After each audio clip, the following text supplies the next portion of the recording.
Please, I can't take care of her. The rain fell in relentless sheets, turning the cracked pavement of the alley into a mirror of the city's despair. Sarah clutched the bundle in her arms, her thin coat soaked through, her breath visible in the cold November air.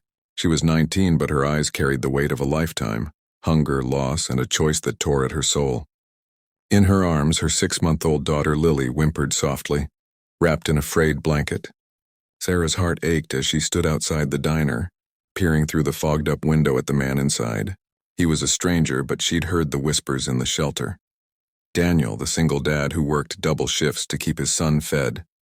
A good man, a kind man. Maybe, just maybe, he could give Lily the life Sarah couldn't. Sarah's life had unraveled faster than she could stitch it back together. Her parents were gone, lost to a car accident when she was 16. The foster system chewed her up and spit her out at 18, leaving her with nothing but a backpack and dreams that crumbled under the weight of reality.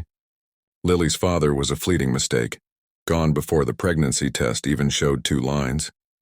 Now homeless and scraping by, Sarah couldn't bear the thought of Lily growing up in the same cycle of hunger and cold. She'd watched her daughter's tiny face light up at the smallest things, a stray sunbeam, a lullaby, but those moments couldn't fill empty bellies. Sarah's decision wasn't impulsive. It was born of sleepless nights and desperate prayers. She'd give Lily to someone who could provide, someone like Daniel. Inside the diner, Daniel wiped down the counter, his calloused hands moving mechanically. At 32, he was a man of routine, his life revolving around his 5-year-old son, Ethan. The boy was his anchor, his reason to keep going after his wife's death 3 years ago. Cancer had taken her swiftly, leaving Daniel to navigate fatherhood alone.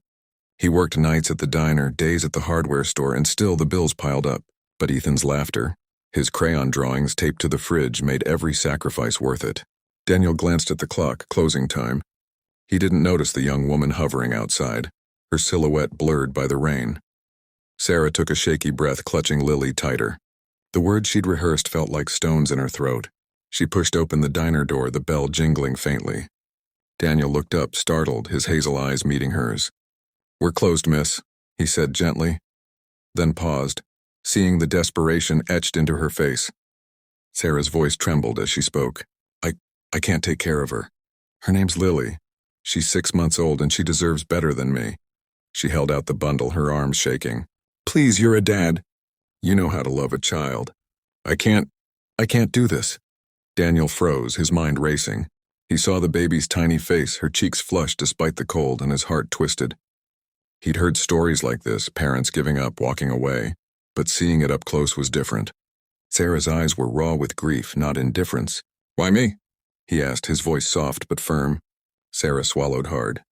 "They say you're kind, that you'd do anything for your son. I thought you could love her too."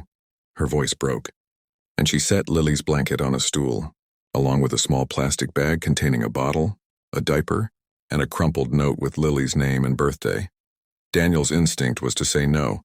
He could barely keep up with Ethan's needs: school supplies, doctor visits, the rent that always loomed. Another child? It was impossible. But then he looked at Sarah, her hands wringing, her eyes pleading not for herself but for her daughter.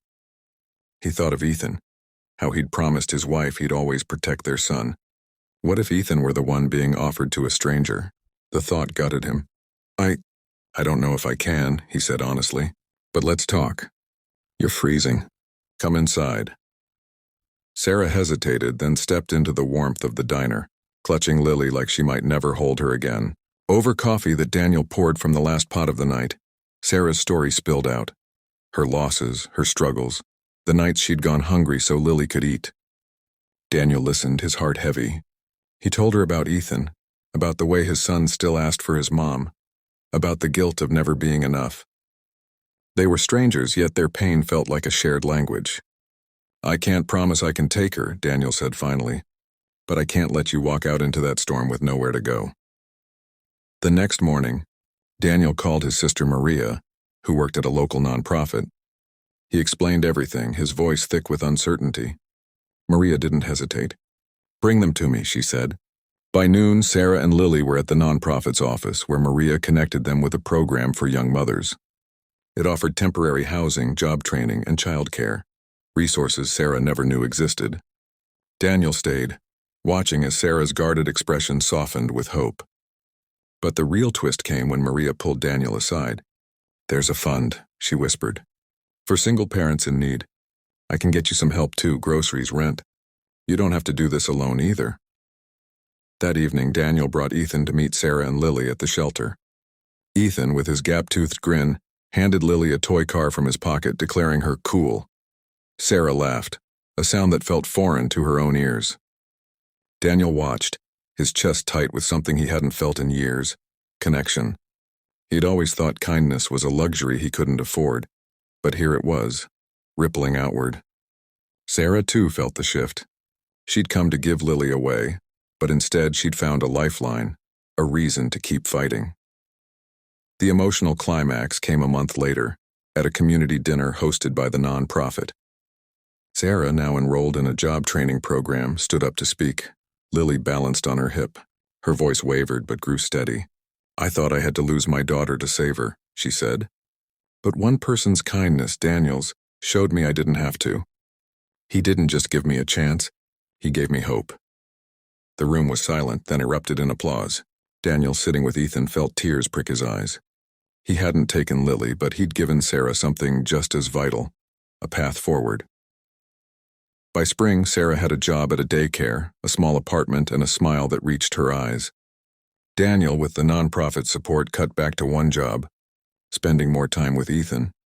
They'd see Sarah and Lily at the park sometimes, the kids chasing each other while the adults shared coffee and stories. Sarah never forgot that rainy night, the moment she thought she'd lose everything. Daniel never forgot the weight of her trust, the way it reminded him of his own strength. The story of Sarah and Daniel spread quietly through the community, a reminder that kindness doesn't always mean grand gestures. Sometimes it's a cup of coffee, a phone call, a moment of listening.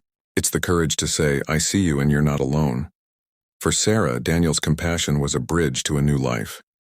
For Daniel, it was a mirror, reflecting the man he wanted to be. And for both, it was proof that even in the darkest storms, humanity can light the way.